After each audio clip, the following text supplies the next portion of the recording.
नमस्कार, मैं हूं शशि शेखर और आप देख रहे हैं यूथ एजेंडा। आज हम बात करेंगे सामान्य नागरिक संहिता के संदर्भ में, उसकी के पक्ष और विपक्ष में आने वाली तर्कों के संबंध में और इसको लागू किए जाने में होने वाली कठिनाइयों के संदर्भ में। हाल ही में विधि आयोग ने एक परामर्श पत्र जारी करते हुए केंद्र सरकार से कहा है कि मौजूदा वक्त में समान नागरिक संहिता यानी यूनिफॉर्म सिविल कोड न तो आवश्यक है और न ही वांछनीय। आयोग का मानना है कि समान नागरिक संहिता समस्या का हल नहीं है, बल्कि सभी निजी कानूनों प्रक्रियाओं को संहिताबद्ध करने की ज़रूरत है ताकि उनके पूर्वाग्रह और रूढ़िवादी तथ्य सामने आ सके। गौरतलब है कि हाल के वर्षों में समान नागरिक संहिता पर सियासी और सामाजिक दोनों ही माहौल गर्म रहा है। एक ओर जहां देश की बहुसंख्यक आबादी समान नागरिक संहिता को लागू करने की पुरजोर मांग उठाती रही है, वहीं अल्पसंख्यक वर्ग इसका विरोध करता रहा है। इसी के मद्देनज़र जहां इस मुद्दे पर हर चुनावी साल में राजनीति होती रही है, वहीं चुनाव बाद इस मुद्दे को ठंडे बस्ते में डाल देने की रिवायत चल पड़ी है।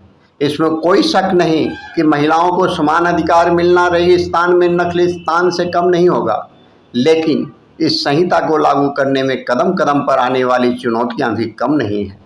एक तरफ जहां अल्पसंख्यक समुदाय नागरिक संहिता को अनुच्छेद 25 का हनन मानते हैं, वहीं इसके झंडावरदार समान नागरिक संहिता की कमी को अनुच्छेद 14 का अपमान बता रहे हैं। लिहाजा सवाल उठता है कि क्या सांस्कृतिक विविधता से इस हद तक समझौता किया जा सकता है कि समानता के प्रति हमारा आग्रह क्षेत्रीय अखंडता के लिए खतरा बन जाए? क्या एक एकीकृत राष्ट्र को समानता की इतनी ज़रूरत है कि हम विविधता की खूबसूरती की परवाह ही न करें? दूसरी तरफ सवाल यह भी है कि अगर हम सदियों से अनेकता में एकता का नारा लगाते आ रहे हैं, तो कानून में भी एक रूपता से आपत्ति क्यों? क्या एक संविधान वाले इस देश में लोगों के निजी मामलों में भी एक कानून नहीं होना चाहिए?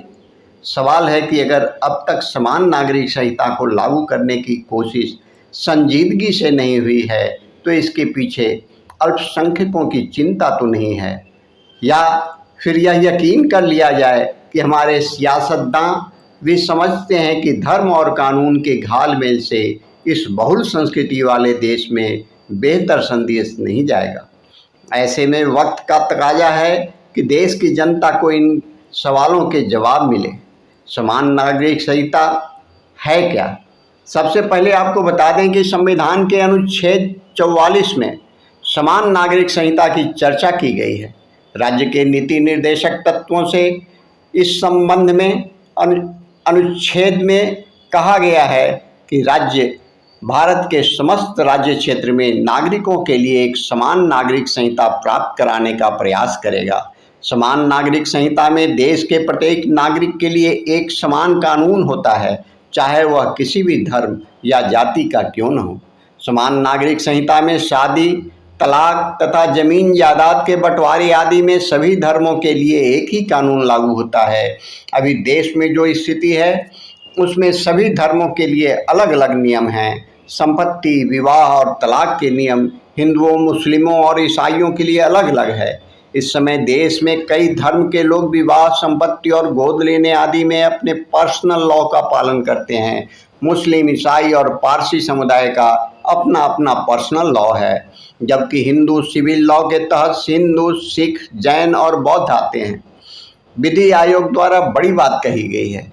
विधि आयोग ने जहां 2016 में समान नागरिक संहिता से जुड़े कुछ सवाल लोगों से पूछे थे, वहीं पिछले वर्ष देश के कुछ प्रतिष्ठित नागरिकों द्वारा विधि आयोग को एक मसौदा भी सौंपा गया था। इसमें इस बात की चर्चा थी कि निजी मामलों से जुड़े मुद्दों पर बनाए जाने वाले नियम ऐसे हों जो वैश्विक रूप से स्वीकृत हों और मानवाधिकारों का उल्लंघन न करते हों। लिहाजा विधि आयोग ने अपना पक्ष रखते हुए कहा कि जरूरी नहीं कि एक एकीकृत राष्ट्र को समानता की आवश्यकता हो, बल्कि हमें मानव अधिकारों पर निर्विवाद तर्कों के साथ अपने मतभेदों को सुलझाने का प्रयास करना चाहिए। आयोग का मानना है कि निजी कानूनों में फर्क किसी भेदभाव की नहीं, बल्कि एक मजबूत लोकतंत्र की पहचान है। धर्मनिरपेक्षता शब्द का अर्थ केवल तभी चरितार्थ होता है जब यह किसी भी प्रकार के अंतर की अभिव्यक्ति को आश्वस्त करता है। आयोग ने साफ कहा कि धार्मिक और क्षेत्रीय दोनों ही विविधता को बहुमत के शोरगुल में कम नहीं किया जा सकता।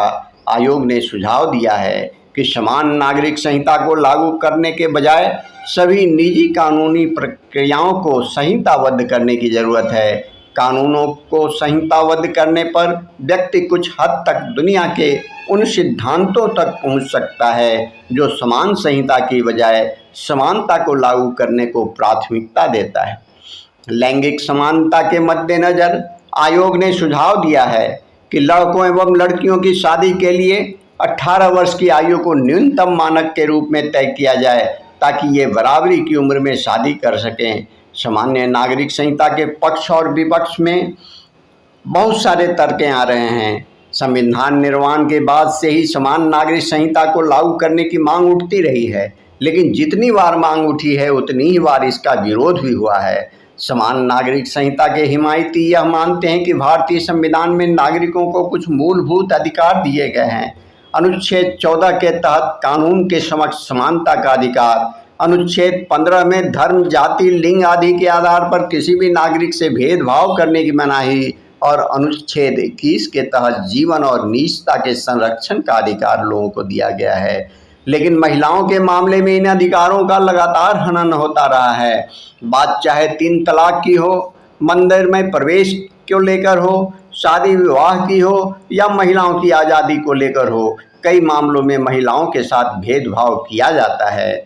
इससे न केवल लैंगिक समानता को खतरा है बल्कि सामाजिक समानता भी सवालों के घेरे में है। जाहिर है ये सारी प्रणालियां संवैधानिक मूल्यों के अनुरूप नहीं हैं, लिहाजा समान नागरिक संहिता के झंडावरदार इसे संविधान का उल्लंघन बता रहे हैं। दूसरी तरफ अल्पसंख्यक समुदाय, विशेषकर मुस्लिम समाज, समान नागरिक संहिता का जबरदस्त विरोध कर रहे हैं। संविधान के अनुच्छेद 25 का हवाला देते हुए कहा जाता है कि वे संविधान ने देश के सभी नागरिकों को धार्मिक स्वतंत्रता का अधिकार दिया है, इसलिए सभी पर समान कानून थोपना संविधान के साथ खिलवाड़ करने जैसा होगा। मुस्लिमों के मुताबिक उनके निजी कानून उनकी धार्मिक आस्था पर आधारित है, इसलिए समान नागरिक संहिता लागू कर उनके धार्मिक मामलों में हस्तक्षेप न किया जाए। मुस्लिम विद्वानों के मुताबिक शरिया कानून 1400 साल पुराना है, क्योंकि यह कानून कुरान और पैगंबर मोहम्मद साहिब की शिक्षाओं पर आधारित है, लिहाजा यह उनकी आस्था का विषय है। मुस्लिमों की चिंता है कि 6 दशक पहले उन्हें मिली धार्मिक आज़ादी धीरे धीरे उनसे छीनने की कोशिश की जा रही है। यही कारण है कि यह रसाकसी कई दशकों से चल रही है। समान नागरिक संहिता लागू कराने में आने वाली चुनौतियां। दरअसल समान नागरिक संहिता को लागू करने की पुरजोर मांग उठने के बाद भी इसे अब तक लागू नहीं किया जा सका। कई मौके ऐसे आए जब माननीय सर्वोच्च न्यायालय ने भी समान नागरिक संहिता लागू न करने पर नाखुशी जताई है। 1985 में शाहबानो केस और 1995 में सरला मुदगल मामले में सुप्रीम कोर्ट द्वारा समान नागरिक संहिता पर टिप्पणी से भी इस मुद्दे ने जोर पकड़ा था, जबकि पिछले वर्ष ही 3 तलाक पर सुप्रीम कोर्ट के ऐतिहासिक फैसले के बाद भी इस मुद्दे को हवा मिली। लेकिन सवाल यह है कि इस मामले पर अब तक कोई ठोस पहल क्यों नहीं हो सकी। दरअसल भारत एक बहुल संस्कृति वाला देश होना इस रास्ते में बड़ी चुनौती है। हिंदू धर्म में विवाह को जहां एक संस्कार माना जाता है, वहीं इस्लाम में इसे कॉन्ट्रैक्ट माना जाता है। ईसाइयों और पारसियों के रीति रिवाज भी अलग अलग हैं, लिहाजा व्यापक सांस्कृतिक विविधता के कारण निजी मामलों में एक समान राय बनाना व्यवहारिक रूप से बेहद मुश्किल है। दूसरी समस्या है कि अल्पसंख्यक, विशेषकर मुसलमानों की एक बड़ी आबादी समान नागरिक संहिता को उनकी धार्मिक आज़ादी का उल्लंघन मानती हैं। जाहिर है एक बड़ी आबादी की मांग को नकार कर कोई कानून अमल में नहीं लाया जा सकता है।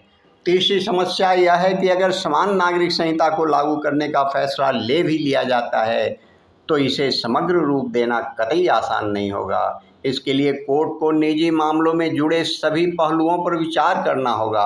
विवाह, तलाक, पुनर्विवाह आदि जैसे मसलों पर किसी मजहब की भावनाओं को ठेस पहुंचाए बिना कानून बनाना आसान नहीं होगा। सिर्फ शरिया कानून 1937 ही नहीं, बल्कि Hindu marriage act 1955, Christian marriage act 1872, Parsi marriage act, divorce act 1936 में भी सुधार की आवश्यकता है। मुश्किल सिर्फ इतनी भर नहीं है, मुश्किल यह भी है कि देश के अलग अलग हिस्सों में एक ही मजहब के लोगों के रीति रिवाज अलग अलग हैं। मौजूदा वक्त में गोवा अकेला राज्य है जहां समान नागरिक संहिता लागू है।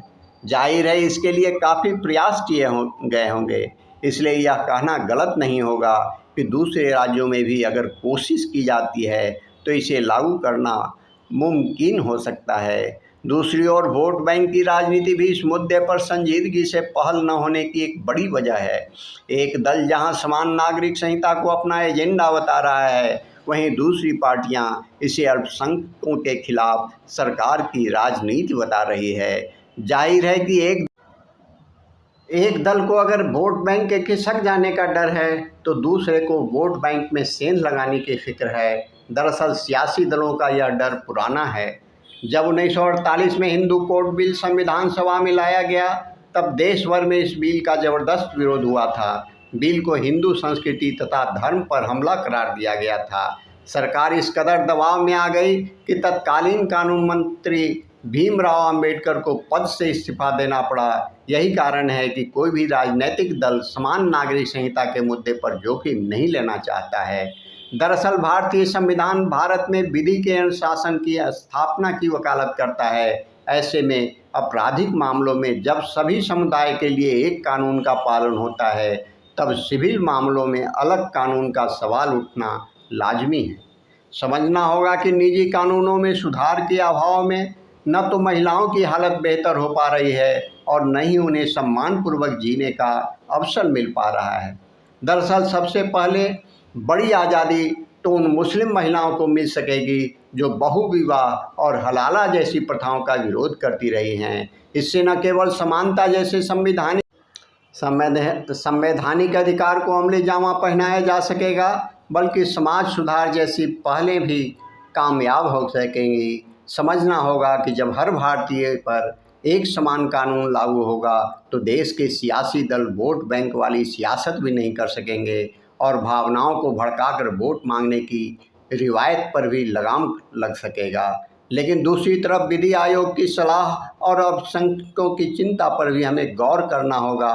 जब संविधान में जिक्र होने की बावजूद विधि आयोग जैसी संस्था समान नागरिक संहिता को जरूरी नहीं मानती है, तो यकीनन इसमें देश की विविधता को महफूज करने की नीयत ही होगी। आयोग ने अगर समान नागरिक संहिता लाने से पहले निजी कानूनों में सुधार की बात कही है, तो यकीनन आयोग चाहता है कि कड़ी दर कड़ी कानून बनाकर सुधार की ओर बढ़ा जाए। समझना होगा कि मुस्लिमों के पर्सनल लॉ का 1400 साल पुराना होने का अर्थ है आस्था का लंबा इतिहास होना। जाहिर है इसके एक झटके में समान नागरिक संहिता लागू कर खत्म नहीं किया जा सकता। अमूमन भारत के सभी निजी कानून आस्था पर आधारित हैं। उनमें सुधार तब तक नहीं हो सकता जब तक तब्दीली की आवाज़ धर्म विशेष के अंदर से नहीं आ जाती है। हमें समझना होगा कि अगर राजा राम मोहन राय सती प्रथा के खिलाफ आवाज़ उठा सके और उसका उन्मूलन कराने में कामयाब हो सके, तो सिर्फ इसलिए कि उन्हें अपने धर्म के भीतर की कुरीतियों की फिक्र थी। लिहाजा धर्म के रहनुमाओं को ईमानदारी से पहल करने की ज़रूरत है।